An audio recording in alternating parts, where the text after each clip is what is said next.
G'day everyone, you got Steph here and Jordi, and you're listening to this week's newest episode of Spooky Mountain. How are you going, Steffo? I'm good. How are you? I am okay. Yeah. I'm happy to be recording this because I've just had a shit day.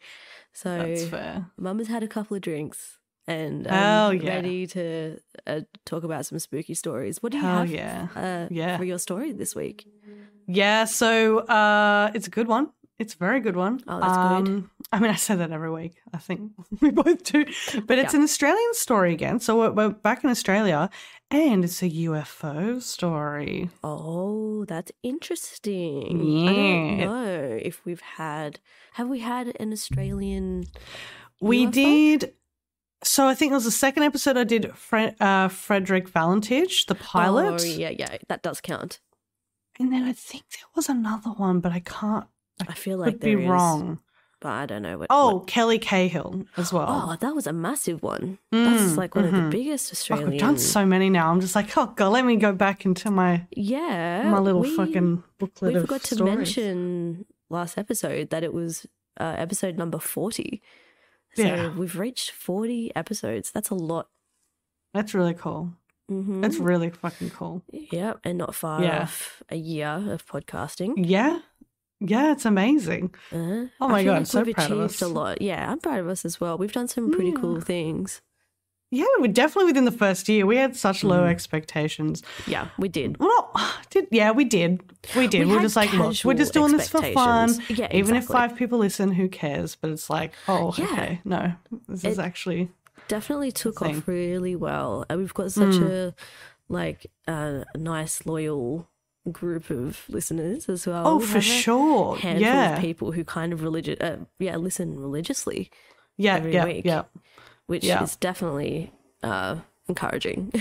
Yeah, and then, reaching out to us on social media and stuff is awesome as well. We get, those people. But yeah, what's your story this week? I'm going back to like the classic haunted house. Oh my God. It's been spooky house. A spooky house. It's been ages since, I suppose I did Enfield Poltergeist. I think that was maybe the last one. Yeah, even for me though as well. It's been a while since we've done the Ancient Ram Inn. Was that after before? That was the last one. I think that was the last one. Oh my God, we got to up our game on the spooky houses. I know, and I always claim this is like my favorite type of paranormal topic as well. So it was really fun kind of getting back into it again. Oh, I bet. Oh, cool. Okay. And oh my God, that's going to be really fun. Yes, it's a very timeline-heavy story as well. It's almost just like reading out of a book. So amazing. Oh, cool. Well, it's going to be a good one. Well, so let's just do our little housekeeping before we get into it all. So we know there's a lot of you that like to listen to us, and if you do want to support us, that would be awesome. We set up a Patreon, which is where you can access exclusive videos and posts, and we have a private Discord as well. So all the details are below. There is a link to our Patreon, which will kind of explain all that a bit further. But otherwise, if you just want to leave us an amazing review, you can rate the podcast on any platform you listen to us on. And just share us around with anyone that you know and share the show, because that helps us a lot. It really does. It's been a while since we've had a new review, and I can slowly see us dropping down on that search bar. So we need at least just one more review to push us back up. Pick us up a little bit. But yeah, we also highly recommend that you follow us on our social media. And we are mostly active on Instagram and Facebook. So make sure to follow us there. And we do have others which are you can find on our website and show notes and everything like that. Or if you'd like to contact us with a story or just say hi or just anything, you can leave us a voice message on our Speak Pipe, which is also found on our website. And yeah, it's been a while since we've had a Speak Pipe message as well. So that would be really fun if we could get, a few new Speak Pipe messages to listen to. Yeah, we want to hear your voice and know that you guys are real and not bots. listening to us. I bet they are. I bet they're all just bots, and I bet they wouldn't leave us a SpeakPipe message. Yeah. Yeah, I bet you wouldn't. But yeah, if you want to reach out to us but you don't want to leave us a SpeakPipe message, you can just email us at spookymountainpodcast@gmail.com. And yeah, we also just love getting emails from you guys, because we have gotten a few, and it's always really exciting. We love getting emails. And also we're doing a listener story episode soon, so send us in your stories. We've got a couple already in the bag, and so it can be spooky, weird, funny, anything like that you want us to read out on the show. Just send them through to our email, and we'll read it out on our next. We just need like a few more, and then we'll be ready for another listener episode, I think. Yeah. It will be good. So I want to kind of bring up something really funny. So as most of you probably know by now, I am like pregnant. I am with child. Stepho, yep. Yeah, Prego Stepho. Nearly halfway there, and shit's been a bit wild. It's gone good, but my dreams have been next level. Like those hormone dreams are oh my god, quite intense. Yeah, and I keep I've kind of always had pretty intense dreams, but yeah, definitely since being pregnant, it's been way more crazier. And now when I realize every morning, it's literally kind of based on the last thing I've kind of interacted with. Oh, I thought you were going to say like following on from your last dream. Oh. Like a continuous dream. Oh my God, yes, it's like a TV series. No, it's literally like, so I've mentioned a few times that, I listen to Sasquatch Chronicles a lot and a lot of other podcasts when I go to sleep, usually some pretty scary shit. But I've kind of had to dial back on it a bit because I've started having dreams that are based on what I was listening, and it's not great. Right. The other day I was listening to I've tried to stop it. I really can't. I was listening to Sasquatch Chronicles 1, and so it's a podcast where pretty much each episode is like a person coming on and like talking about their actual encounter with seeing a Bigfoot or Sasquatch. Cool. So they're really intense. They go for like an hour. Right. So I was like right in it. And I must have just fallen asleep halfway through because I don't even remember the other half of it. That's even worse for your dreams. Right into the whole fucking story. And my dream ended up being, like, I remember waking up from this. I don't know if you know Your Mum's House podcast or Your Mum's House on YouTube. No. So they're comedians, and Tom and Christina, they're both wife and husband. They're married and they have a podcast together. It's fucking hilarious. But I watched them on YouTube, and they, for some reason, owned this like cabin retreat deep in the woods. And I was like their friend, and I was coming over just hanging out, and I was going to like pick which cabin I wanted to sleep in. And they were showing me the cabins, and I was like, oh, yeah, sweet. This one looks kind of cool. And it was this really big cabin, big windows and everything. And we went in and they were going to show me around, and all of a sudden this, like, it sounds so stupid, but like when, as most of you know, when you're in a dream, you think it's real. It makes sense. And this huge fucking Bigfoot was standing at the like screen door, the glass door, and was trying to like slide it open. Like he could just smash through it, but he was trying to like jimmy the door and slide it open. And they're like, oh shit, just ignore it. Don't look at it and it won't come in. He does and I was all like, the time. are you fucking serious? And I was like, why didn't you tell me there's Bigfoot here? And they're like, oh yeah, they're kind of lurking around, but we just got to be careful. Just don't look at them in the eye and they won't come in. And I was like, oh my God, okay. And then I was walking around the house, and every window I went to, there was like some other type of Bigfoot that was trying to come into the window. Shit, Steph. And it was really intense. I was like, fuck, I can't get out of this stupid fucking cabin. And apparently while this was happening, Dylan was up because he gets up for like 5 a.m. to go to work.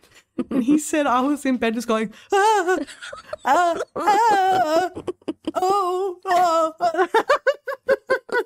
I was just like tossing and turning in my sleep going, oh, jeez, no. And he's like, this is oh my God. too much.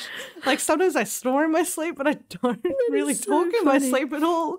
And I remember when he came home that day, I was like, oh man, this dream from last night. Like, I don't know why I can't stop thinking about it. And he's like, yeah, you were actually like screaming.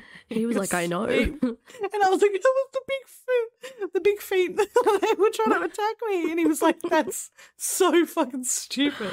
And I was like, I don't know why it was these other like podcasters. Like, I didn't even watch them the night before either. It was just so random. But he was like, I swear like 70% of your brain is taken up by like Bigfoot cryptids, even when you're not pregnant. Well, true. Yeah. I have had a few Sasquatch dreams in my pre-pregnancy days. But yeah, I think this one takes the cake just because Dylan was like, no, you were screaming in your sleep and I just thought I was going to leave you. I was like, I'm not waking her up. And I'm just going to slowly back out of the room. And I was like, okay. Man, pregnancy dreams are just so hectic. I think it is because of like all the hormones, right? Like, yeah, all the hormones make you kind of go a bit funny. Yeah, I just blame the hormones for everything. Like, I don't even know what the fuck's going on.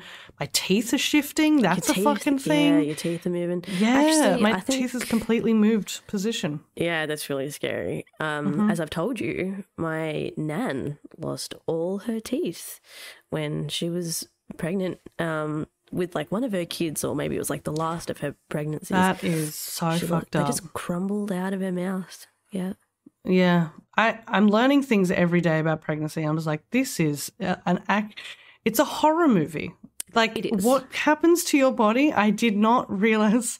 Like, you always have people telling you, but then once it's actually happening to you, I'm like, oh, shit.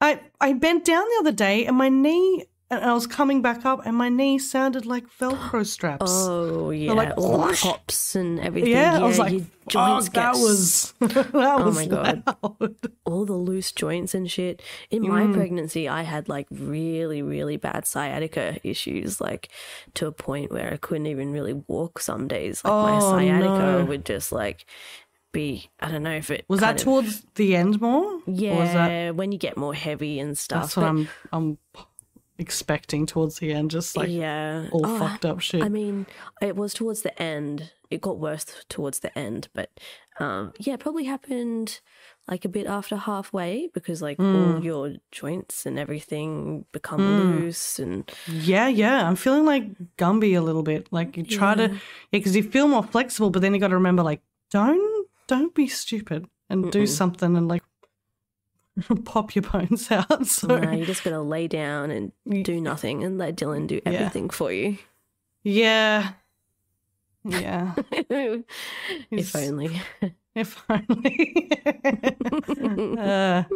Oh my God. Okay, so my cats, you probably can't hear it to everyone, but my cats are being like full demons running around in the background. Yeah, as soon as I turn the lights off and we start recording, my cats think it's like crazy fun demon time. And and it's really scary, especially for Jordi, because it's pitch black behind me and then I've got two white cats that literally just loop around in the background behind me. Zoomies. Yeah. Oh, God. Yeah, they know that like podcasting time is playtime.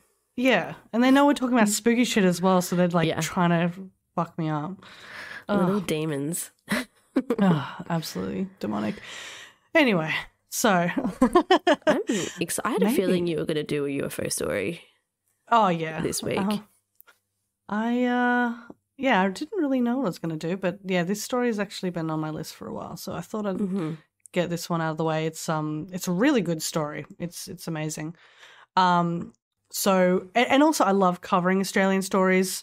I think there is so many stories out there all the time, but you do usually hear more American stories than anything, I think, because obviously there's a bigger population over there, but there's a lot of stuff here too, but a lot of it doesn't really get out in the rounds as much. So no, it is funny that there is a lot of weird shit in Australia, actually, in terms of like the paranormal. Yeah, we just got to dig and find it. But yeah, this one is a really good story. It's not too hidden. Like this is I feel like most people that are in the UFO field probably know about this story, but I would say most Australians don't know about this. Mm-hmm. But as I said earlier, it is about UFOs. It's actually about an alien abduction. Oh, shit. Yeah. So we're going down that route. Okay. And it's quite recent as well. No way. I'm very intrigued. Mm-hmm. So this is one of the most amazing encounters I have ever heard, due to things actually happening in real time during the investigation, which makes it very special. Mm-hmm. Yeah. So the date is October 4th, 2001. So I say recent, but I mean, 20 years, which is really fucked up to think about that. I think like 10 years ago, but it's actually 20. Yeah. Yeah, it doesn't feel like that long ago. I mean, it's in this century. In terms of like UFO cases, they usually are quite spaced out and usually quite a while ago for some reason. Yeah, they've been in circulation for decades and decades. Yeah. But yeah, this is in the 2000s, just. Cool. And it's based in Queensland, in a property near Tyro, which is a small town there. So Keith and Amy Rylance were a married couple who were currently developing a property they owned, and they were turning it into a winery. During this time, it was all a large construction site, and they were living there in a caravan while this was all being done. It was a pretty decent-sized caravan as well. So there was like 2 bedrooms. So they were sharing it with their business partner as well, and her name was Petra Heller. So she was also there during this event. So at around 9:30 p.m. on this particular night, there was a storm in the distance slowly approaching. Keith had fallen asleep in his bedroom with the door open, which led to the lounge room. This is where Amy had stayed up to watch some TV. Also just off the lounge room was Petra's bedroom. So she was also asleep in her room with her door slightly ajar. Amy had the TV on quite low, not to wake up the others, and eventually she ended up falling asleep on the couch. And a few hours later, at around 11 p.m, Petra woke up suddenly to an extremely weird thing happening in the lounge room. She could see through the crack of her door a very bright, solid white light that was in a rectangular shape coming through the lounge room window. She would say it was a beam that seemed to be truncated at the end, which does not seem normal at all. She would then see Amy in her sleeping position being carried by the beam head first out of the window, and also noticed that all of the contents of the coffee table in front of her were being carried along too. Wow, so it's almost like classic UFO beam carrying someone away, like you see in a cartoon. Yeah, like exactly like a freaky cartoon, like what you'd expect. Petra was, of course, in a fucking panic, but she's sitting there in her room and she's like, I do not want to leave my room. So she's just kind of peeking through the gap in her door. And as she was trying to peek a little bit more, she could see outside the lounge room window where Amy was taken out, and she saw that the beam was coming from a disc-shaped UFO that was hovering outside close to the ground. Oh my God, so she saw the UFO as well. Actually saw it. Mm-hmm. So pretty much as soon as she saw it, she passed out or fainted. She doesn't really know. But she regained consciousness pretty much immediately after. She felt like it really was not long at all. But as soon as she regained consciousness, she knew something was wrong and she just started to scream. She was just in a panic. Okay. Yeah. Because she knew that it wasn't long. Like, I think it was only a minute or two, because she knew the time of when she first woke up and saw it happening, and she could see it on the clock. Okay. So it was like, 11:32 at this point. Yep. So as she started screaming, this is when Keith woke up to her screaming. So he quickly got up, he ran into the lounge room, and he saw Petra in a very bad state. She was crying and couldn't even speak due to what she had seen. Keith noticed on the floor that all the coffee table items had been thrown off the table and were underneath the window. And when he looked up at the lounge room window, he saw that the fly screen had been torn. One huge vertical rip from the center down to the bottom, and then another horizontal cut along the length of the whole window. Ooh. Yeah. Keith then started to panic and he ran outside to try and find Amy, but couldn't find her anywhere. So he ran back inside and tried to snap Petra out of her hysterics and explain what was going on. What the fuck happened? Because she's just in there going, oh, and he's like, what the Petra. fuck, where's my wife? Like, what is happening? I bet she just couldn't even talk. Like, she was just Not at so much in shock. She saw it all happen. Yeah. Imagine you wouldn't even, your brain can't comprehend seeing that happen because it's so out of this world. Yeah, that's so true. Like, it just does not even seem... Yeah, it's not normal. You'd think you're dreaming, but then you're like, I know I'm awake. Exactly. That's Amy. Like, what the fuck is going on? And like, she's going out the window. Yeah, she is gone. She's gone. So Keith said that Petra was extremely agitated, but he did manage to calm her down a bit, and she explained what she had seen. But he didn't really believe her. He actually was like, that's just... No, like, come on. She didn't get abducted by a light. What are you talking about? So he ran back outside to try and find Amy, and he was calling for Amy. He's like, oh, my fucking God. Okay, I don't know what's going on. So he ran back inside. He was like, something is really wrong, and he decided to call the police at this point. So it was around 11:40 p.m., so this is really not long after, when the Tyro police were contacted by Keith, and he reported that his wife Amy had been abducted and that they needed to get there immediately.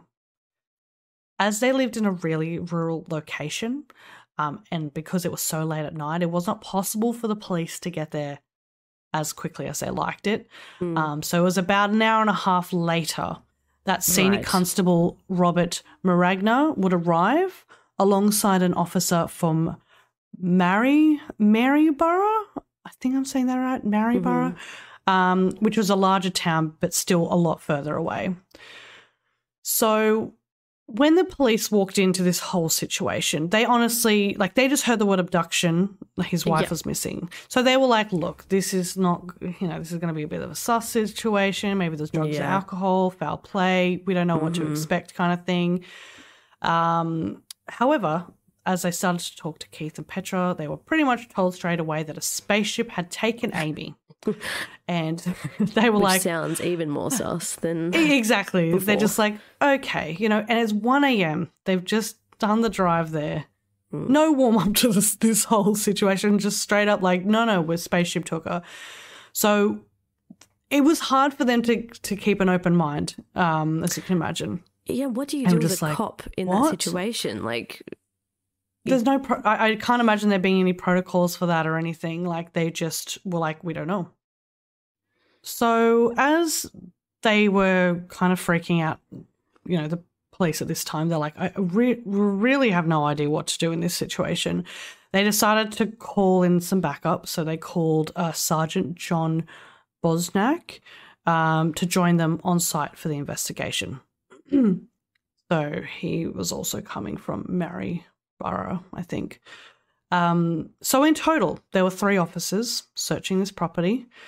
They couldn't find Amy anywhere, and they did a report and said that, yes, Keith and Petra were in distress and seemed highly agitated. Okay, so it wasn't like they themselves seemed sus. That they were like, no, something is wrong. Something does not seem right. So they ended up looking at the fly screen as well. So they saw the slices on the fly screen where Amy apparently came through, and they looked outside the window into the garden, and there was a little bush to the left of the window which appeared to have been nearly burnt or affected by intense heat. Oh. Yes. And it was only on the right side of this bush. So it was like a line So half of it was perfectly fine, the other half, so that's kind of explaining where the beam was. Yeah, yep, just under the window. So during this investigation, while the police were there, the phone actually started to ring inside the caravan. And Keith answered it. It's already giving me like the... Yeah. It's very fucking creepy. Yep. So Keith answered the phone and a woman was on the other end and stated that she had just taken a young woman to Mackay Hospital who turned out to be Amy Rylance.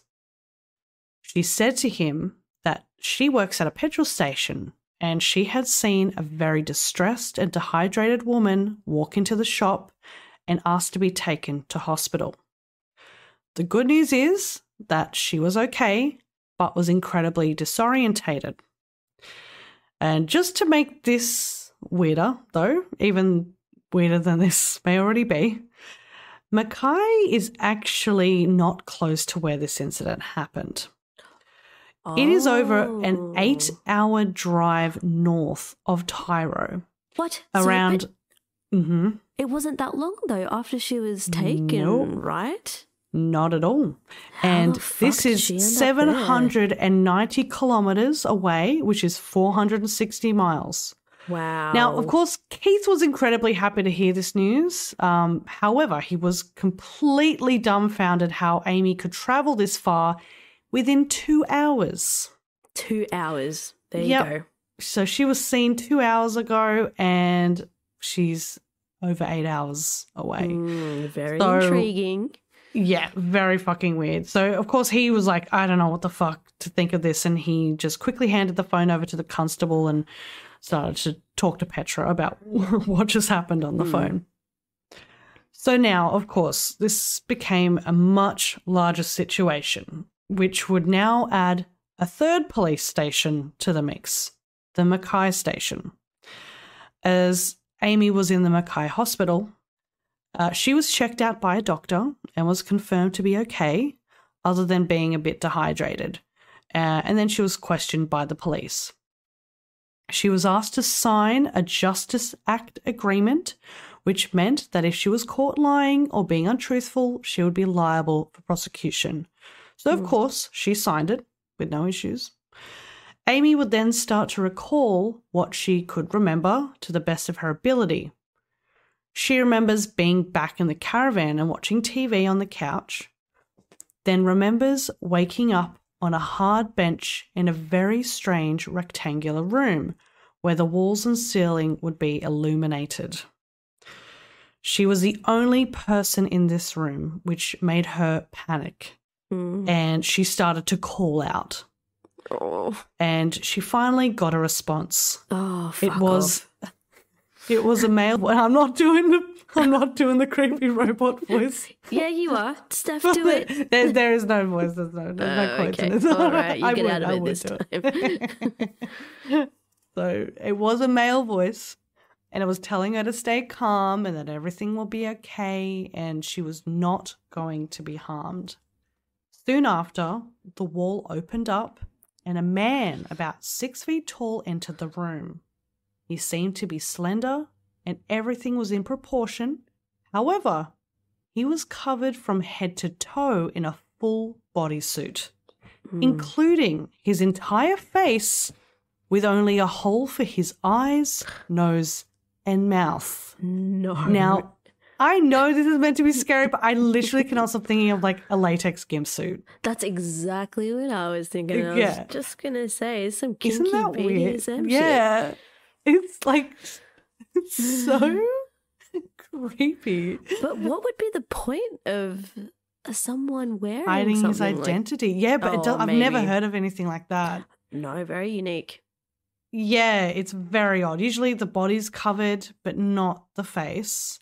No. So yeah, I think that's quite strange. Anyway, so the man kept reassuring Amy that everything was going to be okay and just to relax, and that he unfortunately couldn't return her back to her house as the lights were wrong. That's what he said. But he was going to make sure she wasn't too far away. Amy then remembers lying back asleep on the bench, and her next memory would be waking up again, but she would be on the ground outside with lots of trees surrounding her. She could smell the ocean and was completely disorientated. She had no idea where she was, and she just started to walk through the bush for a while. She was like, gotta fucking find where I am. I mean, she actually doesn't know how long. This guy told her she was going to be fine and she was going to drop her off close to home. What a liar. Not too far. It's all right. Oh, my God, fine. 8 hours away. You whinger. That's not that far. Relax. Yeah. What an asshole. So, yeah, she was walking for the bush. She actually is like, I have no idea how long I was walking for, but it was a while. Like, I just gone through. It was pitch black in the night, and she's just walking. And she finally comes to a highway. Thank God. She's lucky when she gets to the made highway. It to a highway. Like, she's lucky that she made it out. As she looked down the road, she could see a bright light of the BP servo, which is what we call gas stations here. We call them all servos. So if you hear me say servo, that's gas what station. It is. Yeah, so she could see that down the highway. So she started to walk there, and when she walked in, the woman working there ran over to her and tried to offer her assistance, as she clearly did not look the best. Amy accepted some water but was unable to really answer any questions, and she had no idea what was going on. Amy asked if she could be taken to hospital as she had nowhere else to go. So the staff member and her friend drove Amy to Mackay Hospital. There she would speak with 2 police officers and also spoke to Keith on the phone. After she was checked out, she was taken to the police station where she signed the agreement and gave in her story of what had happened. She did mention as well that nothing like this had ever happened before. However, one time when she was around 11 years old, she had seen a UFO surrounded by other smaller ones, but that was the only thing. But she's not been like abducted before or had like a not close abducted, encounter or anything. She's like, I did see something a little bit weird once, but yeah, big gap between them. So Amy was then put into a motel for the night while she waited for Keith and Petra to drive up there. So it was pretty much going to take 8 hours to get there. Once they arrived, though, they would all talk about their series of events, coming from each. It's a different story for each of them, and they ended up creating a timeline together. It's different stories that creates like an explanations. Like all 3 of them, I guess Petra and Amy. Like Petra's like, I saw her go out the window. And see, that would have been so scary for Amy hearing what Petra said. Like, that's what happened to me. Like, you actually saw what happened. And then Petra hearing what Amy said, like, it just confirms each other's stories. So it's great that they were able to confirm both, and one person wasn't just seen as, like, crazy. Absolutely. Yeah. They were all able to confirm what happened, and apparently they were talking for hours. They were just secluded themselves in a motel room and just really try to work out what had happened. And they also took lots of photos as well. They actually found that Amy had markings on her inner right thigh and her heel that seemed to be the typical triangular mark we hear about in most abduction stories. They also noticed that Amy's hair had actually grown quite a bit, and they knew this because not only a week ago has she dyed her hair, and you can already see a decent amount of regrowth that had already come through. That is such a weird detail. It's so weird, yeah. And also they noticed on her body, her hair, like her arm hair and leg hair had grown as well, which she already shaved beforehand, and it's already grown back. So it seemed like when she was taken away, she was actually gone technically longer for a while than 2 hours. Yeah, and that is a thing, I guess, that is reported to happen sometimes. That like time is different. Yeah, on Earth compared to people who were taken. Yeah. Yeah. And, yeah, she felt like when she was away that it did feel like quite a while. Even though she doesn't really talk about much that happened, she did feel like, no, it was longer than 2 hours. Like, I couldn't tell you how long, but way longer. But, yeah, I mean, that's just weird proof that I guess it was, really. Yep.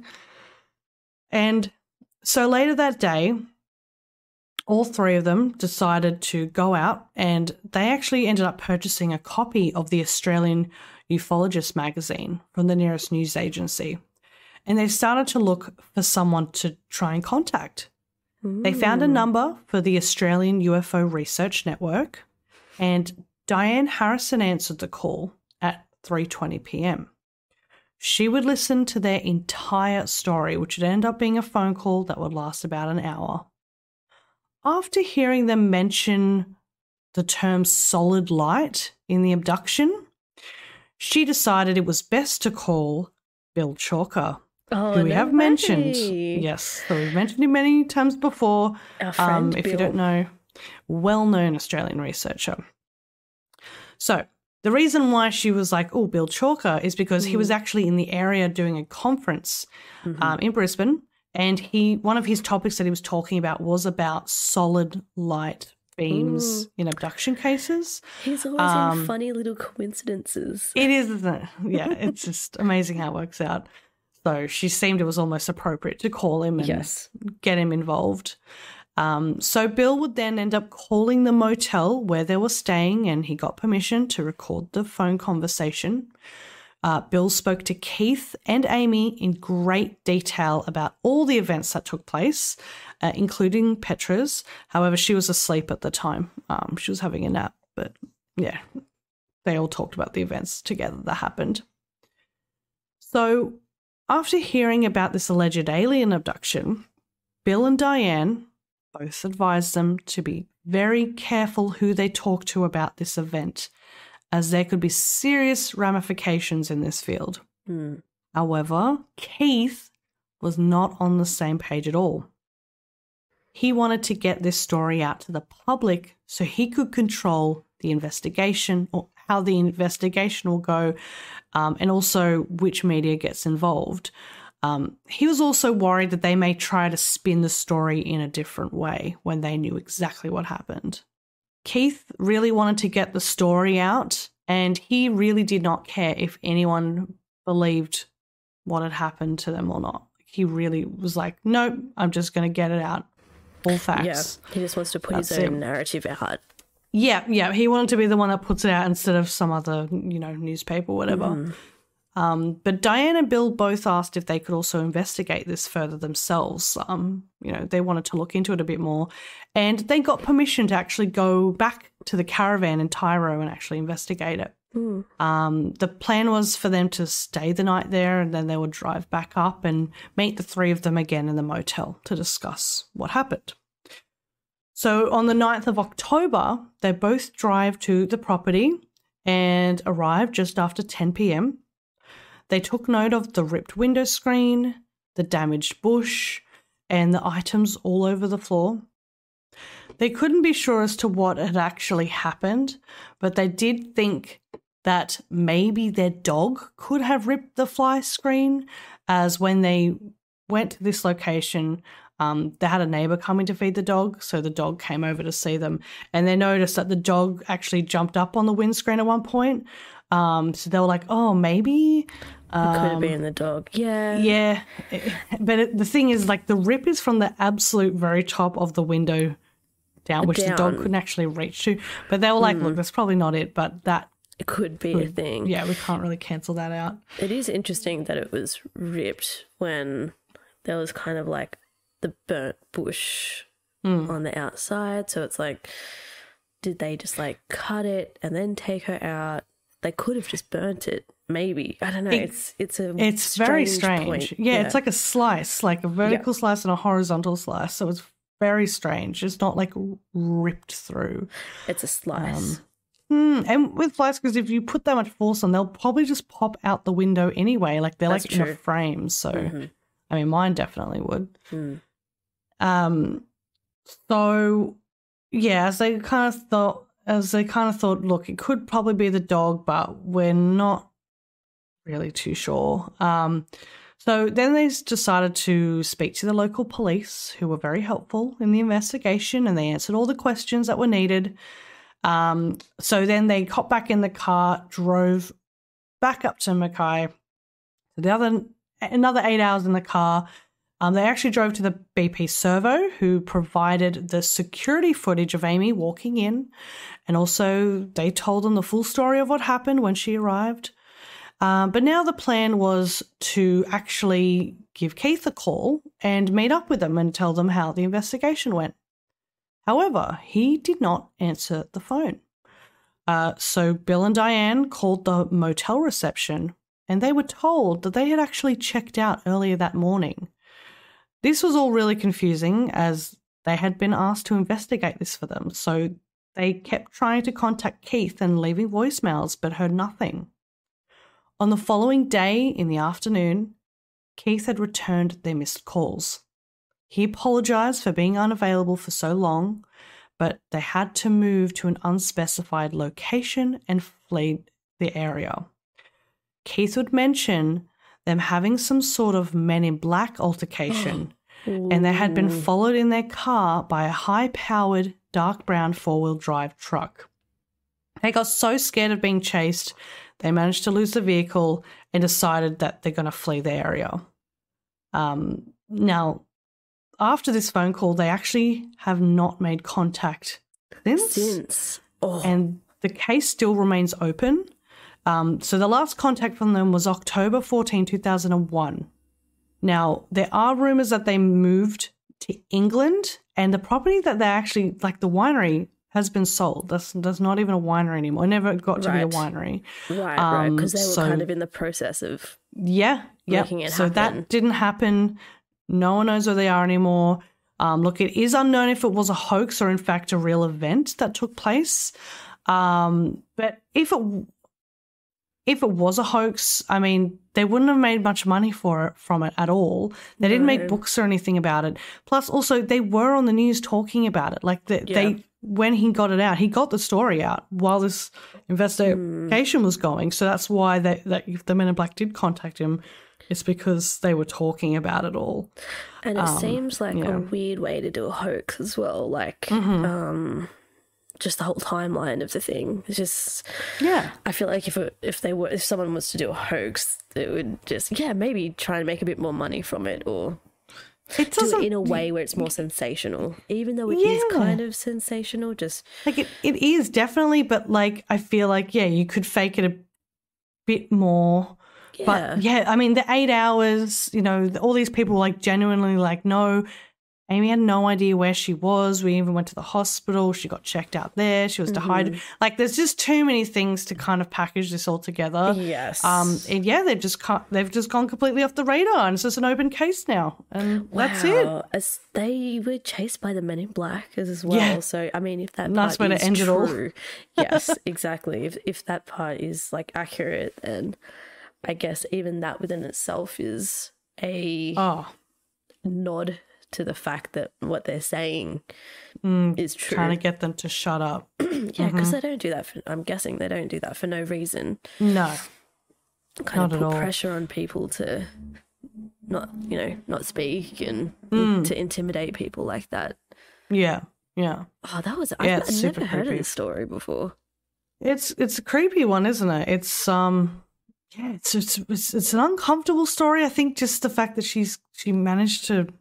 The part that throws me off is just the fact that she managed to get that far away in such a short amount of time. Like, that's just creepy. Yeah, it's pretty creepy that she ended up just in the bush as well. They just like dumped her in the bush. They could have. She trusted this alien guy. She was like, "Oh yeah, won't be close." He earned her trust. They could have put her like on the side of a road or something. Just dump her at the BP station. You don't have to put her in the fucking bush. Get a chalky milk and a pie, you'll be right, love. Yeah. You choke your way back. Wow, that's an incredible story.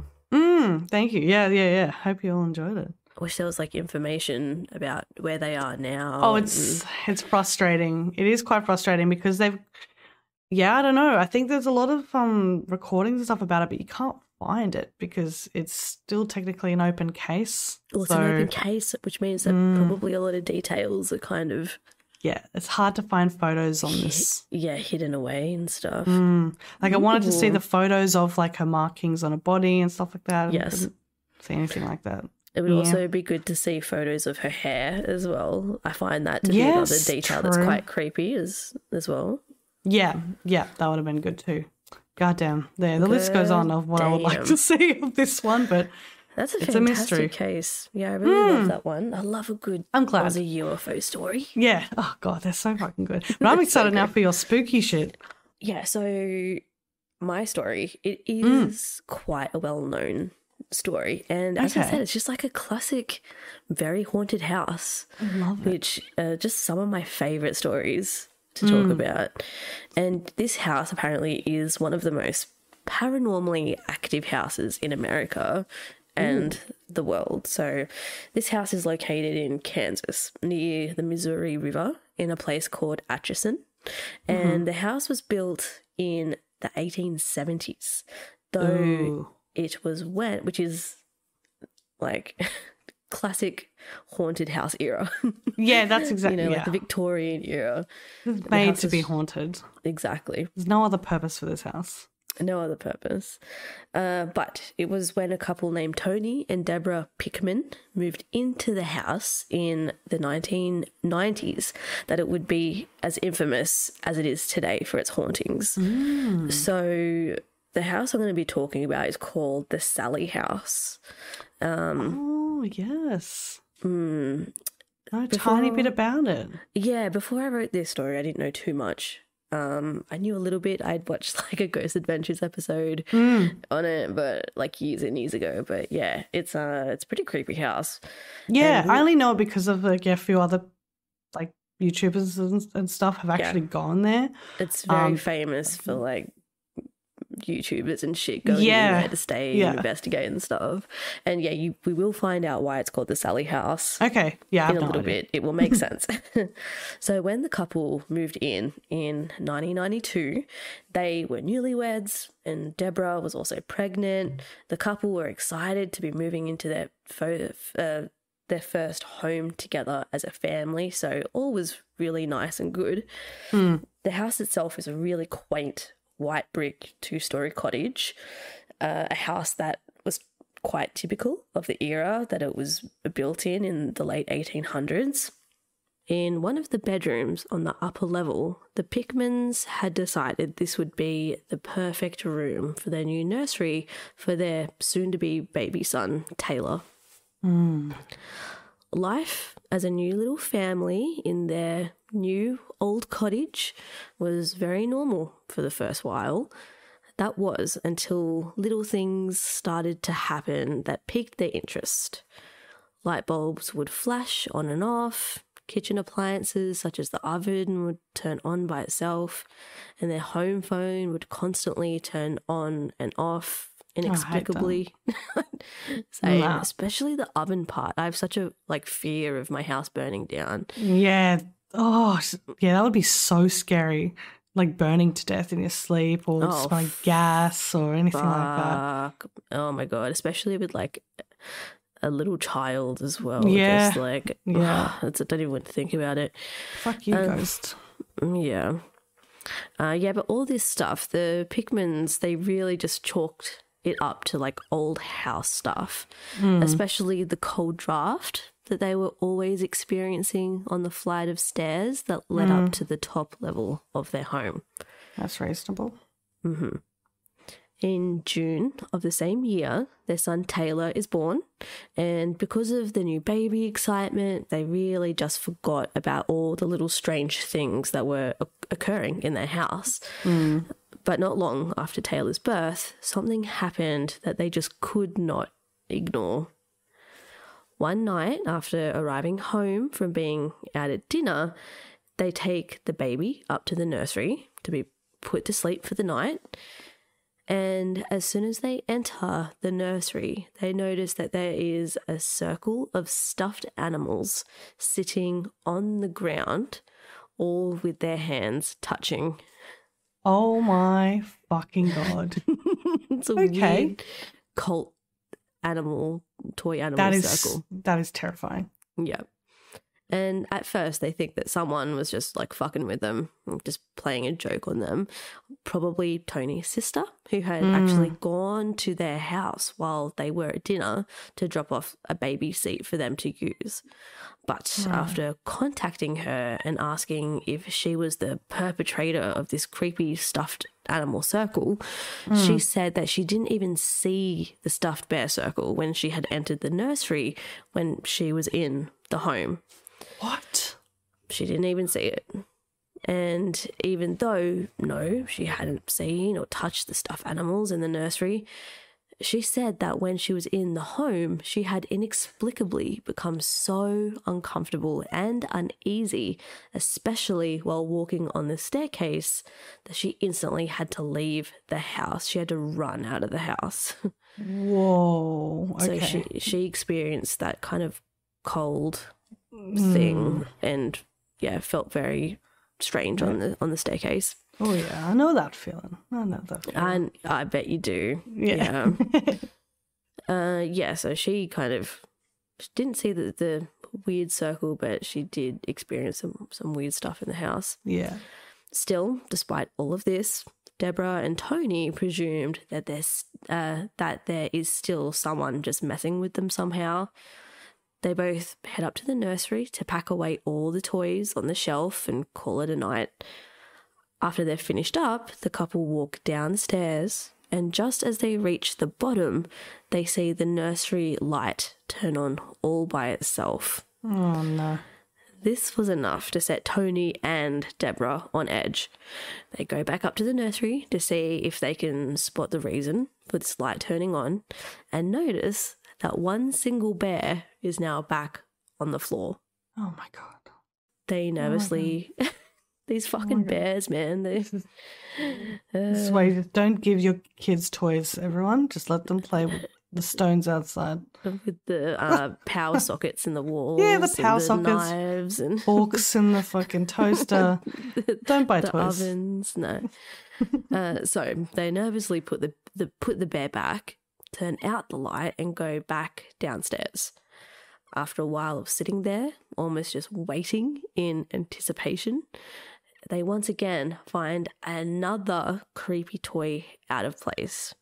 A bear that was facing and leaning up against the wall in their living room that they know for a fact was in the nursery only an hour beforehand.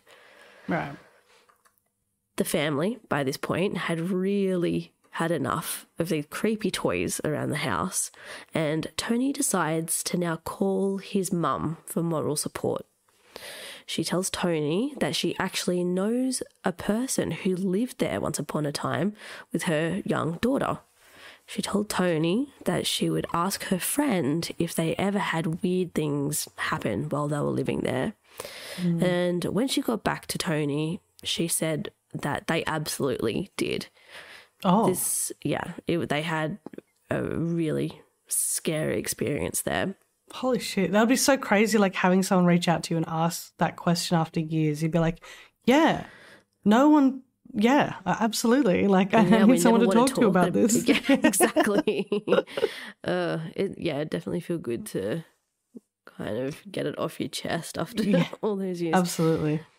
So this family that used to live in the house, they always experienced a really bad odor emanating from somewhere within the house. They constantly found toys out of place and on the floor when they knew these toys had been packed away. The parents would kind of rouse on the children and tell them to pick up their toys and stop making such a mess, and the kids would respond that it wasn't them that made the mess, it was Sallie. Oh. So Lovely.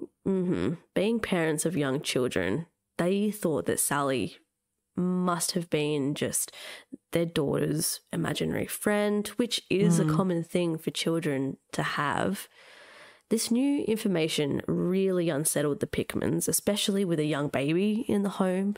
So they made the decision to contact a psychic to see if they could get any advice this way. The psychic named Barbara, who was giving them a reading over the phone as she lived halfway across the country, said that even over the phone, she was able to pick up on certain energies that were happening within the house. Right.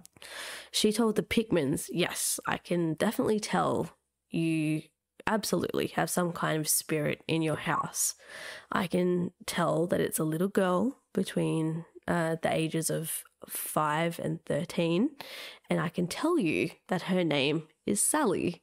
Oh, fuck. She said this over the phone. Over the phone. Mm-hmm. Ugh.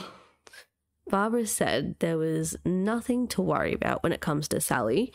It seems she really loves your family, especially the baby. She won't hurt you. I don't like that. No, Even though it's just nice, like I'd be so scared. Like, oh my God, she's mentioning the baby. Exactly. And just something about little girls are so creepy. Little gross girls. Ugh. Yeah, she likes the baby, so don't worry. She likes the baby. She won't hurt you. Yeah. So to the Pickmans, this seemed way more than a coincidence that 2 people now have mentioned the name Sallie to them in relation to the activity in their home. As a matter of fact, Sallie is the only name that's been mentioned in relation to this activity. With these new revelations, Deborah was almost enthusiastic. She had always had an interest in ghosts and the paranormal, but Tony was less enthusiastic.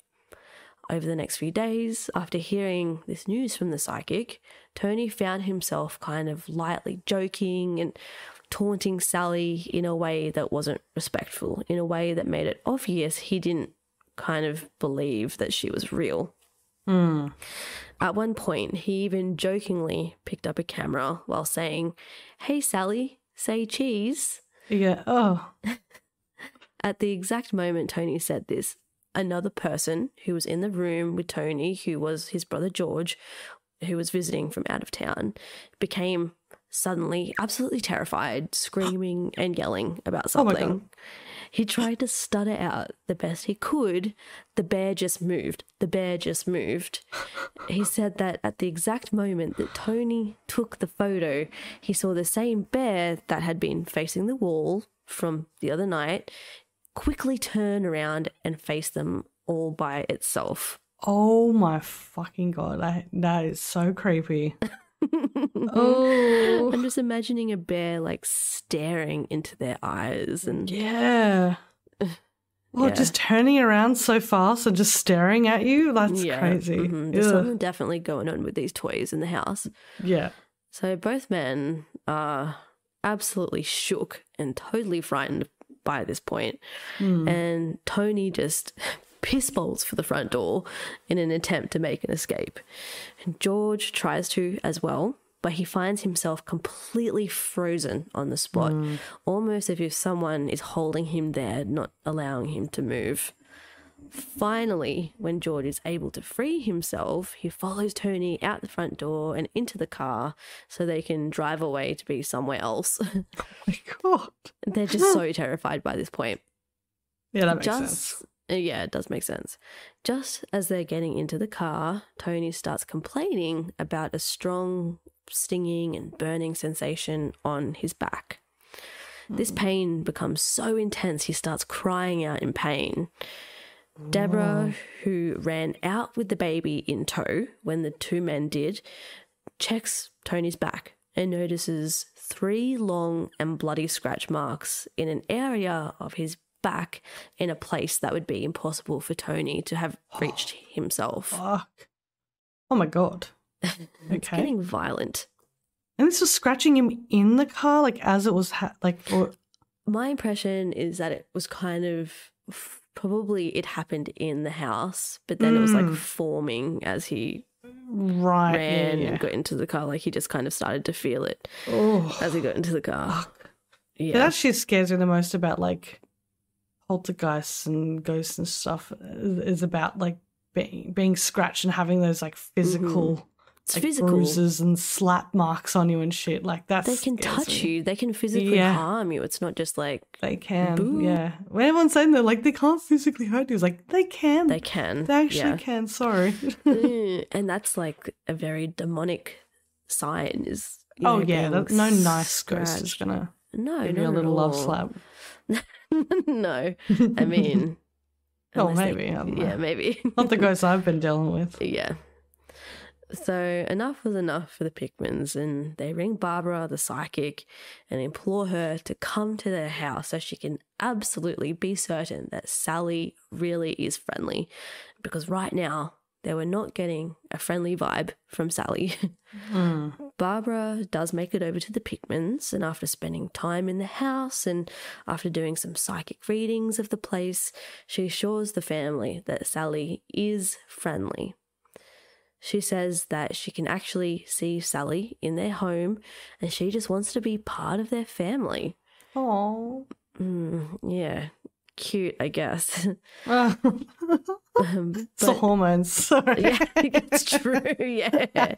Oh, you're getting maternal over this ghost. Don't mind me. Let her in. Let her in. She's lovely. No, adorable. But she says that Sallie doesn't seem to like men. And when she scratched Tony, she was just a bit overly excited and slightly nervous. So the Pickmans take Barbara's word for it, and they attempt to make progress to live in harmony with Sallie instead of being frightened by her. Deborah even finds herself feeling a type of maternal feeling towards Sallie after a while. Deborah would talk to Sallie while in the home, and she claimed that she'd even feel a cold spot next to her sometimes while in her house, and she presumed this was Sallie cuddling her. Yeah. Deborah even went as far as to buy a new baby doll for Sallie. She left this baby in its box and wrapping paper and placed it in the corner of Taylor's nursery for Sallie. Oh my God. This is something now, like, normally I wouldn't do this, but now I'm just thinking, like, this is so bloody sweet. But I know this isn't going to be good. It's those fucking hormones, because this is creepy like, what as a shit. Beautiful gift. No, this is so creepy. Steph, do we have to kick you off Spooky Mountain? Oh my God. Oh my God, the happy hormones. Yeah. Well, I find it to be very creepy. So a few days later, Deborah finds the doll laying in the corner of her son's crib. But what was really strange about this was that Deborah could see the box and the wrapping paper intact where she had left the doll in the corner of the room. Okay, that's creepy. It's so creepy. That's fucking creepy. Yeah. Weirdly, Deborah is almost elated by this, feeling proud of what her little adopted ghost daughter is able to do. But Tony is still very apprehensive. It's not only that Tony has had largely negative interactions with Sallie, but recently he's been hearing a very strange, mysterious scratching sound on the walls. And he's been hearing voices that sound like they're coming from within the walls themselves. Oh. By August, Tony begins to experience something else very strange. He told Deborah one night that when he lays down in bed, he feels what is like a biting on his toes. Oh, what just a little nibble on the toes. Deborah told him to not worry about it too much. It was just Sallie trying to get his attention. This didn't really help Tony's nerves about the situation. He really did not get a good feeling from this entity that was living with them in their home. Even if it's a rat in your home, I'd feel uncomfortable. Like a rat nibbling your toes. Like ghost, rat, whatever it is, someone should not be nibbling on your toes. No Something's types wrong. of nibbles. No nibbles. No nibbles at all. By the time Halloween rolls by, things escalate within their home, and this escalation was marked by one event that will stick in Tony's mind forever. He had just arrived home from being out for the day, and he walked into his kitchen like he usually would after getting inside.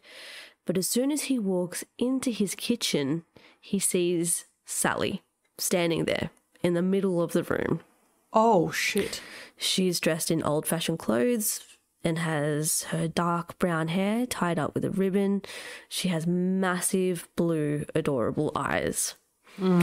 And even Tony said he had to admit that this girl was adorable, but he could tell just from that first encounter with her that there was more to her.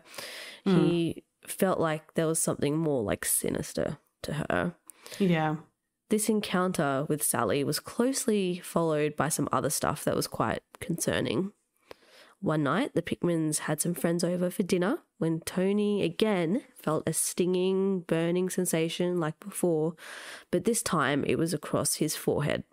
Oh, poor Tony. God He's damn. just, getting He's all copping them. Yeah, he's copping it.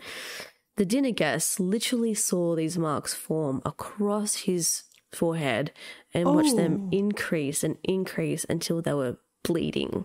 Oh, whoa. No one was able to actually pinpoint what caused these marks. Nobody saw anything happen until the marks started to appear.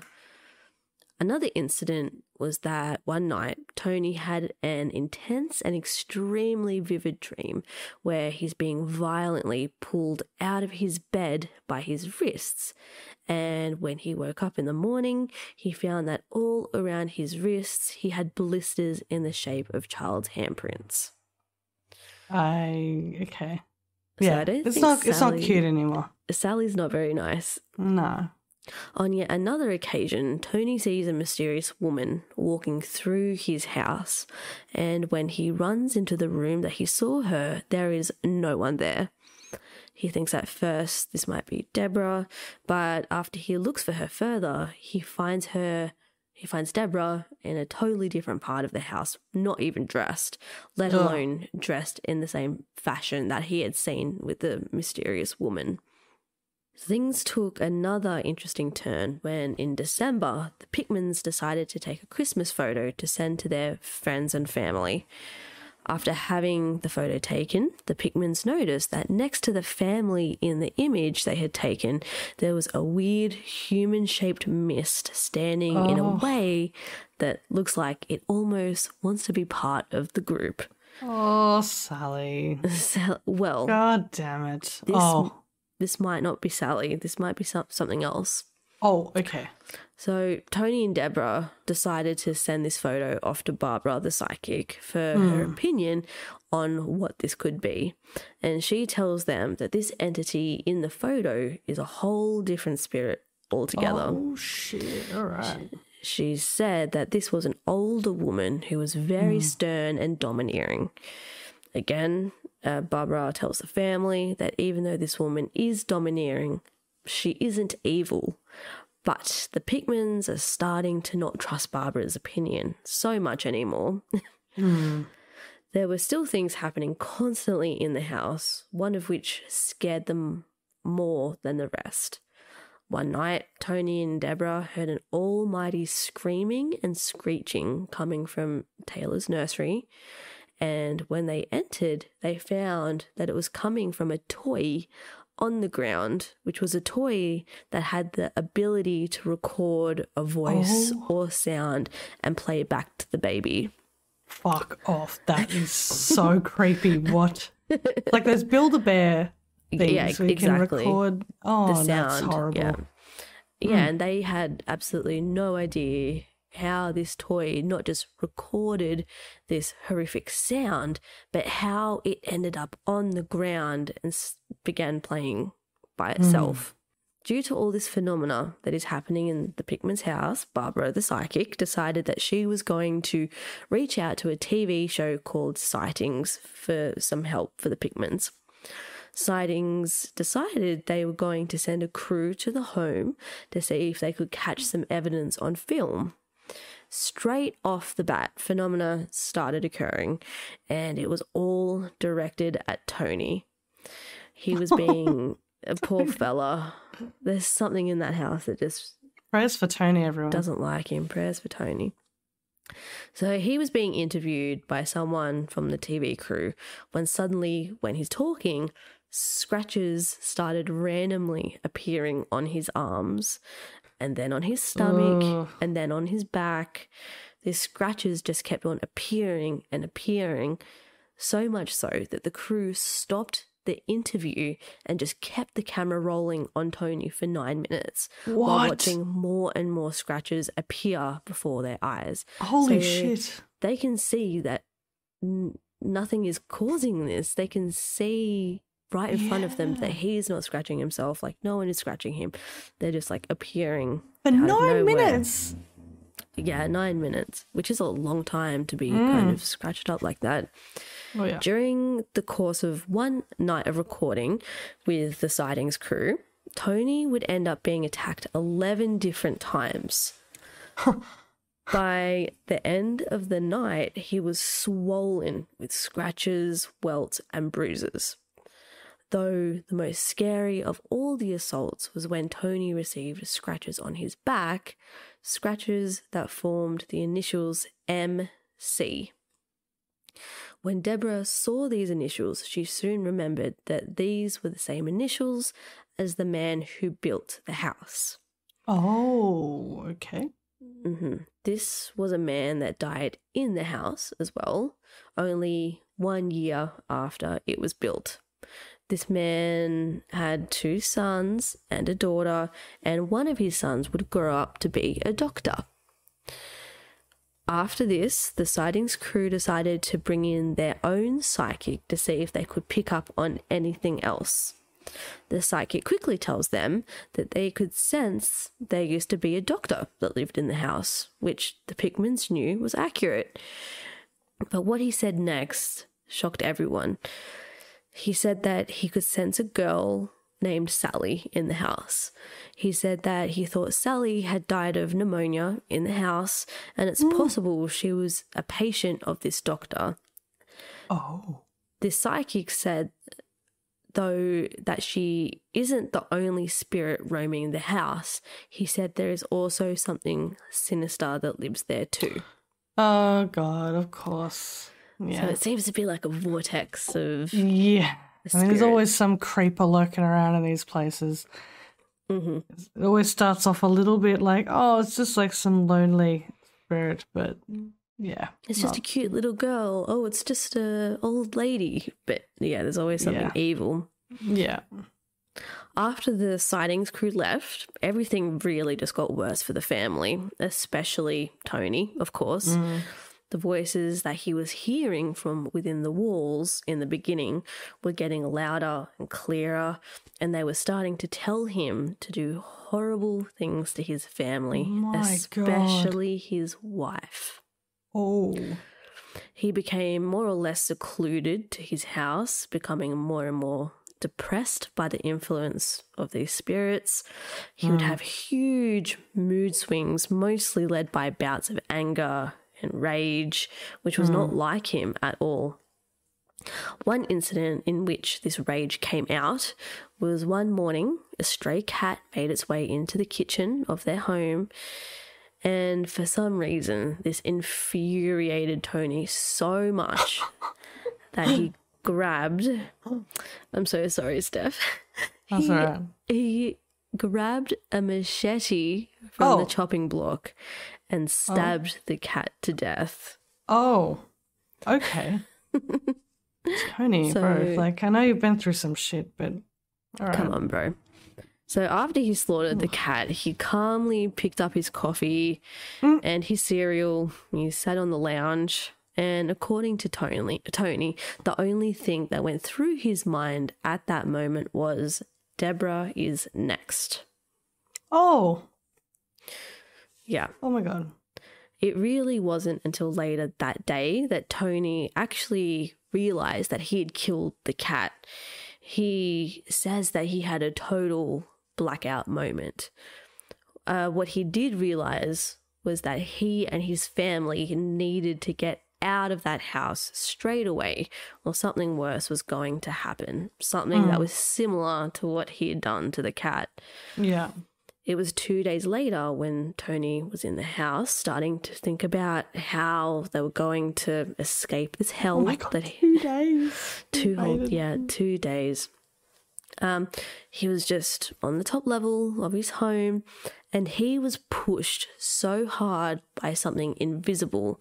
He was pushed into the stairs so hard that the handrail, he broke 3 rungs off. So he broke 3 rungs of the handrail. Yeah, right. And he was pushed so hard that he almost toppled over the rail and down onto the bottom story. It was at this point that the severity of the situation really hits Deborah, and she realised that she isn't just living with a cute, harmless ghost.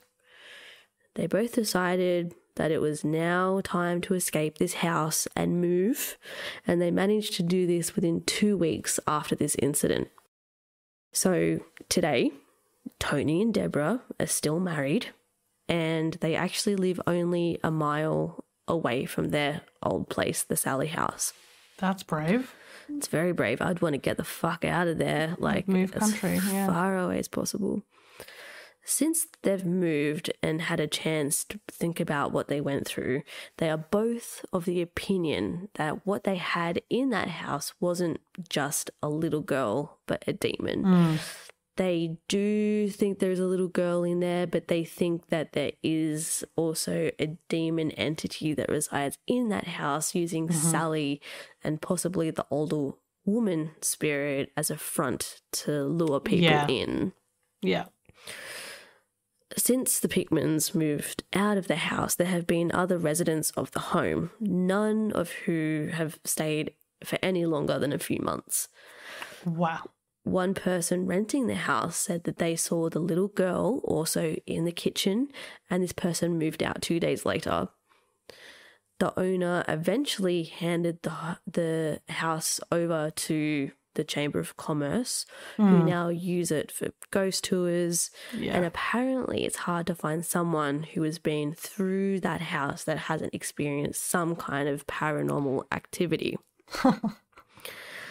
According to Tony, he still experiences pretty scary phenomena even after he's moved out after all these years. Really? Wow. Oh, yeah. He's seen knives flying past him. He's woken up with clothes ripped and burnt. And even one time he woke up from being asleep and he was standing in front of the Sallie house after walking 10 blocks in the snow unknowingly. Oh my fucking God. That's the creepiest. No. It is, yeah. So it's safe to say that whatever is in the Sallie house can definitely follow you home. Absolutely. Okay, yeah. That just really took a turn at the end. Yeah, that was really fucking scary. It's pretty creepy. I mean, goddamn, I didn't even have this on my list, and I know of the Sallie house, but I didn't really, I don't know, I just didn't really pay too much attention to what was actually going on and what the history was. Yeah. That's really creepy, and just to think that people now can't even live in there. They can't live there. It's just for guides because it's just too fucked up. Exactly. It's been handed over to the Chamber of Commerce. Yeah, I mean, I was the same. Like, I never really took too much notice of this story. For me, it was just kind of like another regular haunted house in America. And then I started to kind of look into it, and it's like apparently just so active. Like, people who go on tours through there just fucking like can't even make it through the whole tour. People like faint and stuff on the tours. Wow. And yeah, I mean, it explains why so many like shows and YouTubers and stuff go there. Many it's people. All the time I see it, they go to the Sallie house, and I don't really click on it anymore. But now that's going to intrigue me a bit more because I know what they're looking for now. So yeah. There's some pretty creepy photos as well of the inside and photos that people have taken on tours and stuff. So, yeah, it's worth a look at some of those. Oh, poor Tony. God damn. I know, poor fella. He was just trying to still even moving out, and that shit's still happening to him. Still followed by fucking Sallie. God damn it. Well, that was great. That was a really good spooky one. We had 2 really spooky ones. I think it's actually a pretty scary episode. Sometimes we don't have like the scariest episodes, and sometimes we have super scary episodes. Yeah. It's no in between. We're definitely high on the spooky meter tonight. Yeah, love it. Hope you guys enjoyed the episode this week. I guess we just want to say a big thank you to our patrons as always. You guys are amazing for supporting us. And yeah, we'll speak in your ear holes next week. Speak at you then. Bye-bye. Bye.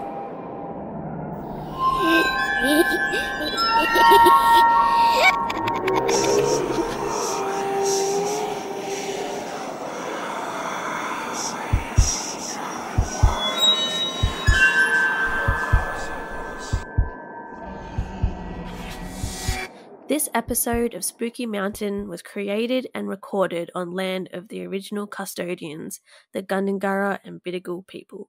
We pay respects to the past, present, and emerging mob. My name is Jordi, and I'm a proud Gunya woman. Thank you for listening.